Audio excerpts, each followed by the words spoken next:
Hi, this is Dr. Jim Fazzone. I'm here with Gary Mattia, and you are in the principal's office. Hi, I'm Dr. Jim Fazzone, principal of the SciPec Center. I'm here with Gary Mattia, and we have a special guest, Mr. Palm. As usual, we have our director and producer, Nick Sikowski, and welcome. You are in the principal's office. We have a few questions, I think, that have been sent in to us. Mr. Sikowski, can you tell us what those are? Yes, we have two questions regarding the textbooks, which will be answered probably together. And it was just, will there be a makeup day for picking up books? And my student has textbooks here at home from last year. How and when would you be able to, how and when will I be able to return them? Okay, and I think Mr. Mateo, you're going to answer that, right? Yes. If you have or still need books, you can contact us on our email, and you can contact your teacher, and we'll make an arrangement for you to drop that book off. Someone is always at the school on Mondays. That's when I'm there. So certainly if you came up to school on Monday, we had the books that still need to be picked up in the lobby. You come to the door, make sure you wear your mask. We'll get that book for you. You don't enter the school, but that book would then be picked up. If you're one of the people who have books from last year, it works the same way for you. If you stop by the school on a Monday between 9 and 12, we could take that book from you, come to the front of the main buildings, either at Asapink or at SciPec, and we'll make sure we take that book from you as well.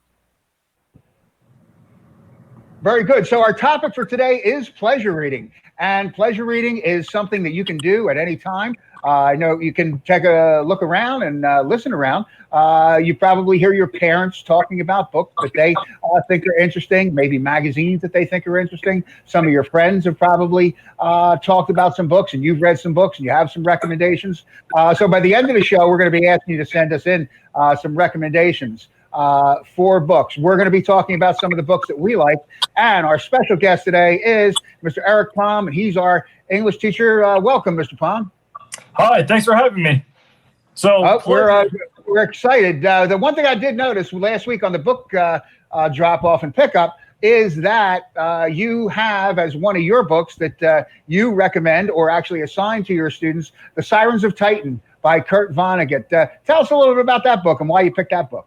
So this book, it looks really cool too on the cover page. So this book is by Kurt Vonnegut. It is hilarious, laugh out loud funny about a space traveler. He goes from being the richest man in the world on Earth to then being the richest man financially in space. However, he loses a lot of his morals and principles along the way. So it's a hilarious experience to watch this man who thinks he's top dog of Earth, walking around enjoying everything there is, and then becoming the man in space who knows nothing. So I love to read it. Kurt Vonnegut, the author, writes tons of books, and reading his series, it's like experiencing a great Netflix binge-worthy show. It's a lot of fun. Yeah, I liked a lot of his books as well. I remember his short stories, the Welcome to the Monkey House. He also had Breakfast of Champions. Also, another one I liked was Cat's Cradle and Slapstick, but a whole lot of books by Kurt Vonnegut that are interesting. Mr. Mattia, you're a big reader. Tell us some of the books that you are interested in, who the authors are that you like. Well, I like books about, crime and detectives and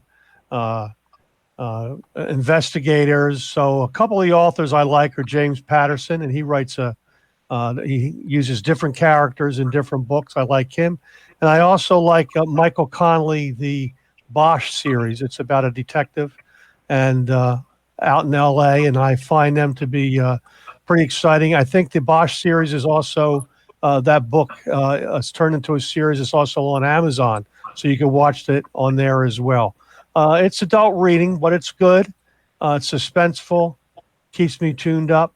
Dr. Fazzone and I were talking about when we were growing up, and one of my favorite books, even growing up, I guess, was kind of a crime solver. I used to love reading the Hardy Boys, and I think the Hardy Boys are still even out today.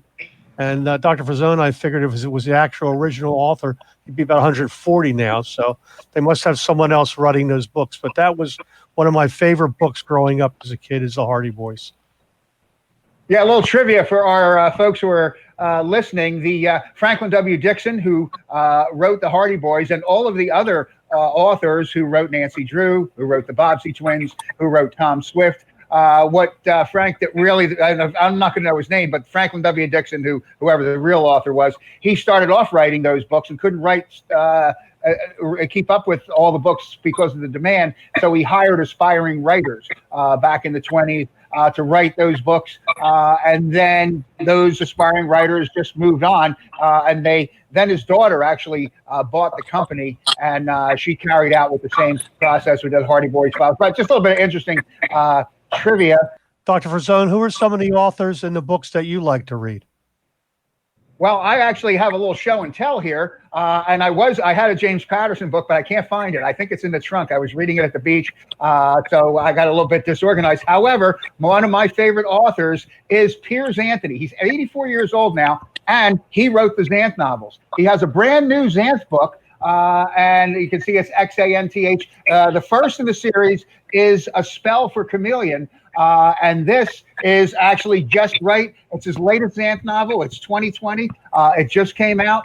Some of the other series that I like of his, and he's science fiction fantasy. One that I really liked was Incarnations of Immortality. And then he also had Bio of a Space Tyrant. But a friend of mine who's an author told me, because you can't even get Bio of a Space Tyrant, when they have put books in paperback and then they end the series, they call them pulped. And then they don't want anybody selling them for like 10 cents, like we used to buy comics in the old days. So they get rid of them. So it's tough to get Bio of a Space Tyrant. Some of the other things that I like the comic books. And Stephen Krashen wrote in The Power of Reading that a lot of us forget that we learn to read by comic books. So I have right here Fantastic Four. I am a big fan of Marvel. I have Ghost Rider right here, and one that's kind of out this week that seems to be getting a lot of attention is the Joker series. Everybody was waiting for that to come out, and they have some collector things. But what I want to do is try to make sure that we get some of our parents and some of our students to call in or actually write in to tell us what some of their favorite books are. But I gave you some of mine. Kurt Vonnegut, always a favorite of mine, too. I do like that science fiction, but again, I do like those James Patterson. Along Came a Spider was one of my favorites of his, and then Kiss the Girls. He had a lot of interesting books there. Mr. Palm, what are some of the books and authors that you like? So I like Dr. Fazzone. I really like science fiction. I love action. I also love comedy. Some of the series that I like are the Ender's Game series.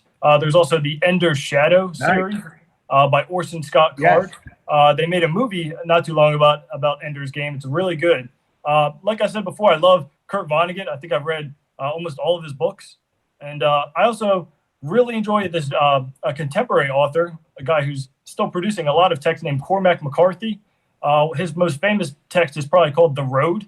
That is also a movie available on Netflix. Very good. It's about a post-apocalyptic world and a father and his son traversing through that. So I love action, comedy, sci-fi. Sounds good. That's very awesome. So I wanted to add some of the motivational factors of reading so our parents are aware of that. One thing, parents, you should know that children love to read as long as they can read what they like. And they will go to reading, but you sort of have to take them to the reading. Children typically are interested in talking on Facebook, talking with their friends. Maybe they don't use Facebook, whatever they're using now. But social media and Netflix and those kind of things. And they go to those, they generate to those. However, they will go to reading, but we kind of have to take them there. So whether you can pack kids up, put them in a car, take them to the library, go to a bookstore, encourage them to order online books. So they will enjoy reading as much as all those other items, but we sort of have to take them to them. Some other motivational factors are hearing parents and adults talk about books, friends talking about books, being read to aloud, book ownership, being able to choose the books that they own. So I just want to give everyone a little bit of information on that. And now, Mr. Sikowski, anything else that we need to cover this week for the show? We don't have any questions coming in live, I guess. So Mr. Palm, tell us a little bit more about reading and literature. You're the expert.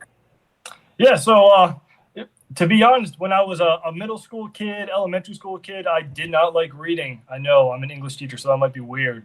But what really got me into it was choosing books that I do enjoy. I didn't really like the books provided to us by middle school, but then all of a sudden, junior in high school, it was actually the book 1984 by George Orwell. I read that. Yeah. It blew my mind that an author could craft such an interesting story using the language that he did. So from that moment, I just became addicted. And now, for any guys in particular or girls who don't like reading, consider it exercise, right? You know, every day you should go to the gym or go for a run, play some sports. Reading, it's essentially exercise for the mind. So I always tell my students and friends, hey, go work out a little bit, exercise the brain. It's perhaps the most important part of the whole body. Good point.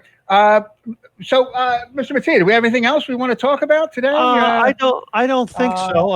Again, we're going to make the picking up those books available to you. You have to come in wearing a mask. It's curbside pickup. You don't enter the building. Let your teacher know. Through your teachers, we can arrange something, or give us an email and we can arrange something on that too. And hey, reading takes you to places you may never have been to, or you may never get to go to. So when you're experiencing the virtual school and you're, sitting behind a computer, take some time off for yourself. Read a story that you like that takes you someplace special. I think there's nothing better than that, and enjoy it while you have those moments. Yeah, when you talk about George Orwell, I loved Animal Farm. I love Napoleon at the end when he said, all animals are created equal, but some animals are more equal than others. Kind of a really statement that said a lot about that book and fairness and unfairness and treating people fairly. And some of the shows to come, we're going to kind of talk about that, how we need to treat each other respectfully and fairly. Animal Farm, good book to discuss or cover that topic. Anything else? We're ready to go. So once again, for Gary Mattia and Nick Sikowski, our program director, our special guest, Mr. Palm, we hope you enjoyed the show today. Get out there, grab a couple books. Reading can be a great family thing to do. We will see you next week in the principal's office. Bye-bye.